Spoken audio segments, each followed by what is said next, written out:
You're coming under fire this morning for some comments you made last night. We want to get your take on this. You were at a private fundraiser there for Scott Walker, and you basically said, well, it's being construed as whether or not you're challenging the president's patriotism. You said this: when I hear the president speak, I don't believe that he expresses the love of America as much as he does criticism of America.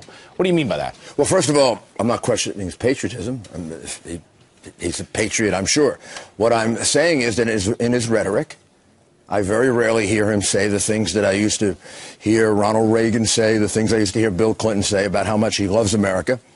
I do hear him criticize America much more often than other American presidents. And when it's not in the context of an overwhelming number of statements about the exceptionalism of America, it sounds like he's more of a critic than he is a supporter. And you can be a patriotic American and be a critic, but then you're not expressing that kind of love that we're used to from a president. Sure. You know, that kind of goes along with what the president wrote yesterday in the LA Times, where he was talking about ISIS, which, as we all know, Islamic terrorists. Right. He won't say Islamic, that part, but he said they have legitimate concerns. Put yourself in their shoes. I think in the context of what we're facing right now, that's a very, very damaging statement. Why? Because what we're facing are people chopping people's heads off, burning people, killing people because they're Christians, killing people because they're Jews, a president who won't acknowledge that. So what he's got to do, if he wants to create a battle of ideas, if this is a battle for the hearts and minds of people, we got to call it. We got to call it something.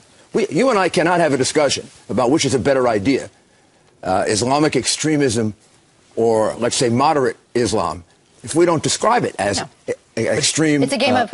But he says it's a lie. Terror he says taboo. if we treat them as religious leaders, as a real state, then it's a lie. But that's precisely what ISIS wants. They are a state. They have a bureaucracy. Well, that's just them.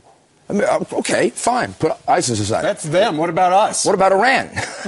Iran has been an Islamic extremist murdering state, the biggest sponsor of terrorism for the last 30 years. Right now, the biggest sponsor of terrorism.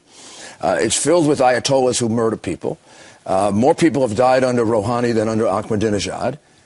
And the president's negotiating with them. They are part of the Islamic extremist movement. If you don't call it something, you can't connect the dots. If you can't connect the dots, you can't really combat it militarily. You've had many generals sit here and colonels and tell you that. But you also can't have the battle of ideas. And what I question about the president maybe is even broader than that he doesn't express a love of America enough, which I don't think he does. I think he talks more about criticism rather than about what an exceptional country we are. At least I don't feel that from him. Maybe I'm missing something, but I don't feel that. I don't also believe he expresses the love of Western civilization that he should, or an understanding of Western civilization, or what Western civilization has brought to the world. It's had its grave faults, terrible sins, but it's also gone through things like the Protestant Reformation, the Catholic Counter-Reformation. We have 3 different forms of Judaism, at least: Reform, Conservative, Orthodox. They all live together. They don't kill each other. They don't stone each other. One time they did, back a long time ago.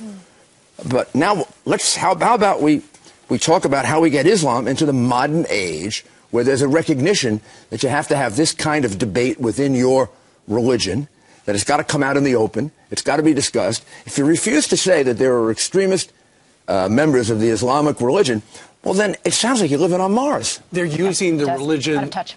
as the touchstone to justify what they're doing. Well, as others have in the past. Forever. But that's a long time ago. Well, absolutely. In the modern world, they're the ones who are doing it. Sure. And if you're going to debate it, you've got to call it what it is. Absolutely. No, And, call it what it is. and you also have to describe our country correctly. Our country is not just any other country. We're just not another country. This is an exceptional country, as I pointed out in that speech. This is the only country that has fought in 2 major wars, left its dead young men, in those cases, behind, and took nothing, took no land, took no money. I think Colin Powell once said all we asked for was a cemetery. That's an exceptional country. Absolutely. With its faults that we should work on. And its faults should be the footnote, and the headline should be what a wonderful country we are. Well said. All right. Thank you. After a big night last night, thanks for getting up early on the Kirby Catch, sir.